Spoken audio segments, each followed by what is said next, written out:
A venit iarna pe la uși, pe la ferești. Am venit iarna cu colindă și povești. A venit iarna pe la uși, pe la ferești.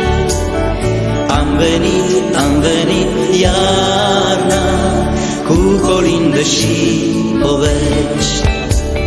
Fericiți să fiți cu toții și să fiți bogați,